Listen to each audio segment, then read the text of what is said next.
Hi.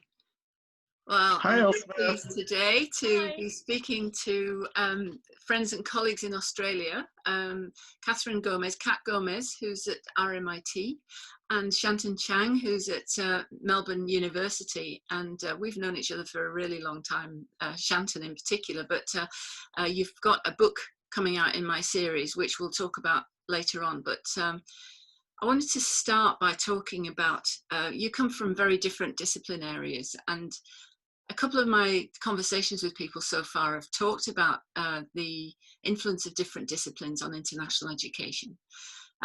So perhaps you'd like to start, Shanton, by telling us a bit about your background, because I think you're in information systems at the moment.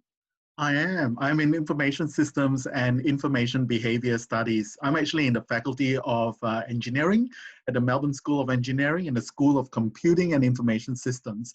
And when I do that introduction, people look at me and do a double take at places like the EAIE and API conferences to go, what are you doing here? And I would have to say, well, we have international students too, and we do international education as well.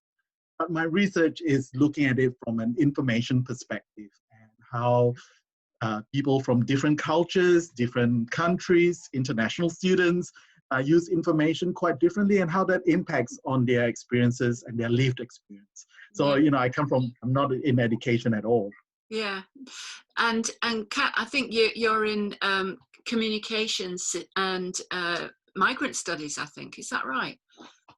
I'm in the School of Media and Communications, but a lot of my work actually is within that migration mobility space, and as well as media and communication space. Interestingly enough, my PhD, which was about 12 years ago, was actually in the history space. But what I did was I looked at cinema studies. So I looked at the reception of the Chinese woman warrior, which gives me a different kind of perspective when it comes into that internationalization space. I think that was actually really good because it gave me these kinds of different interdisciplinary lenses in order to look at not just internationalization, but really the lived experiences of international students. So when anyone asks me, what do you study, in terms of international students, I always say, the same thing. The cultural and social spaces that they occupy. And for me, I think that's really important because all that informs the way that students navigate the study spaces, where I think that's equally important to actually understand when we talk about internationalization. Yeah, and you were both international students yourselves into Australia, and have migrated there now, I believe. Spend most of your time in Yeah. Australia. Yeah.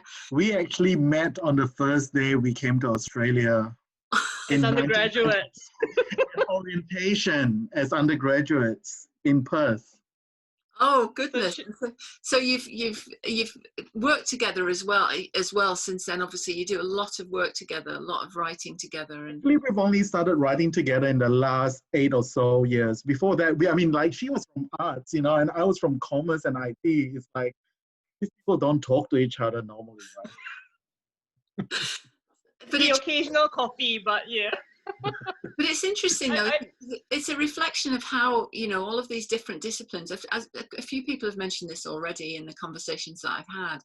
How all the different disciplines have got an element of international education within them. So it doesn't matter which discipline you're in, and it's not just about international students either. It's about how the international impacts on the field of study, and vice versa, how the field of study impacts on the international and internationalization. So no, it's really interesting to hear that story from you both.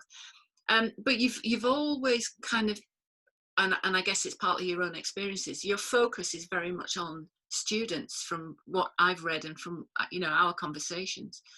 And your book is called Digital Experiences of International Students. And can we start having a conversation about that by telling me why did you feel that the book was needed, a book of this kind? Look, for me, I mean, it's smack right in the area that I'm interested in, and that is really understanding what do people do online. You know, there's a lot of assumptions. I mean, there are a couple of things that you will not find in the book, and that is this assumption that we have a whole generation of digital natives. That's a taboo word, right, in the book, because the assumption that they are all kind of a homogeneous group, they all can find information online, and that they should be given information online and be done with it. It's a cheaper option, it's easy, they can find it. That's just the wrong assumption. And it's been proven over and over and over again by researchers in this space.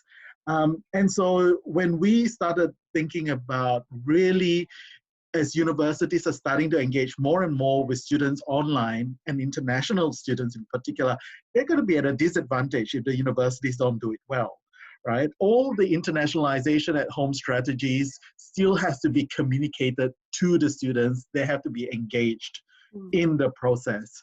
And if we don't get the communication and engagement right in the digital space, they're going to miss the boat. And the people for whom internationalization is supposed to benefit will be the ones who miss out because they are not on particular social media platforms. So I really wanted to write a book that explored some of these concepts and ideas.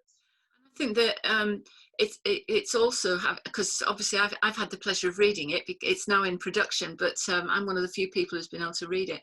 I think it's also the sort of addressing disadvantage as well is a key thing, isn't it? I mean, we know that students who travel to other countries are already the kind of the elite, aren't they? The sort of mobile elite, and this is one of the reasons why internationalization at home or internationalization of the curriculum has been so important. But even so, and I think although we're not going to talk about the COVID experience too much, but I think the importance of it is that we've seen that social disadvantage or deprivation, or people who don't have access to computers, or who have limited time, or they don't have a quiet space to access the technology, you know, all of these things have been really brought to the forefront. And I think the key thing is that we the things that you're saying in the book are really addressing that. Kat, have you got something to say about that? Well, I think for us, well, what was interesting about writing the final bits of that book is that COVID-19 started. And Shanton and I were talking about this, and he goes, "Oh, hey, Kat, you know, I think we need to write something about COVID-19." And he was absolutely right. And what we did was we started off the book talking about this, that within a few weeks, what we actually found, you know, through our own experiences and reading the news and THE and all that, is that international students in particular were having such a difficult time.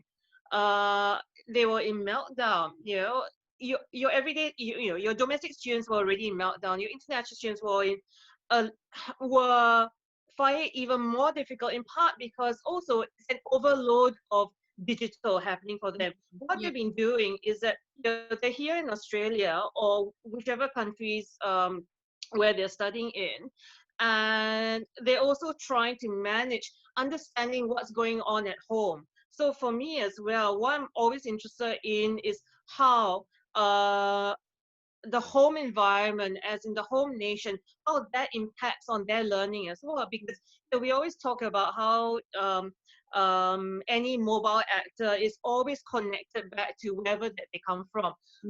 But that can be both supportive as well as destructive. And so I saw students, especially those who come from Asia, where every other day you hear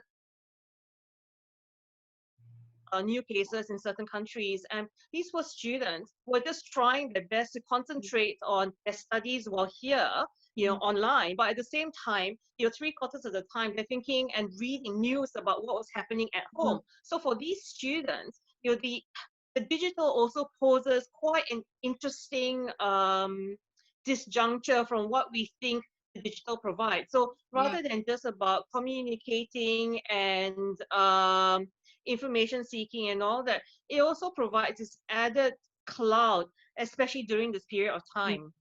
I think yeah, you're absolutely right. And it's almost like it's partly a distraction. It's a great opportunity, but it's also a distraction, and it prevents focus and can stop you doing things that you might want to do otherwise. And yeah, you mentioned earlier, Shanton, the idea of especially students who are doing short stay study abroad, and this is it's a well-known feature of people who travel to study abroad for shorter periods, that there is this distraction by being constantly drawn back to your home country, Yeah.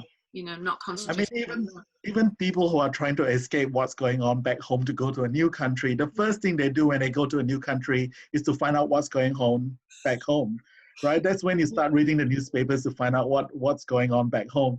And so what is happening is that if people are feeling overburdened with information in the current pandemic situation, imagine times that twice, because you're also having to deal with the information from back home and the family back home, and trying to balance that while trying to not let them worry about what you're going through. And so from a digital experience point of view, what we're saying is that it cannot be a one-size-fits-all approach, that people have to understand the diversity of engagement, even the choice of social media platform. And the most interesting thing is, even though I've written this book, right, in my own practice, the first thing I did that was wrong in my own practice was when I had tutorials to put it at 9 o'clock in the morning. But I had students, when I started doing that, I realized I had students in China who were 3 hours behind or 2 hours behind. What, are they going to join a tutorial at 6 in the morning? You have to really think about how these things work. And it's not just a matter of putting out there and writing a 5-page long email and saying, okay, the information is there, it's up to the students now. It doesn't work that way. I think they said the one thing they say about communications is you can never do enough of it. Is the main thing I think I remember from my brief study of that. But anyway, it's been great to talk to you today. The book hopefully coming out towards the end of this year, and it's been fantastic to read it, and I'm looking forward to seeing it in print. So thanks very much for taking time to talk today. Thanks, and a pleasure. Thank you. Yeah, we'll be in touch again soon.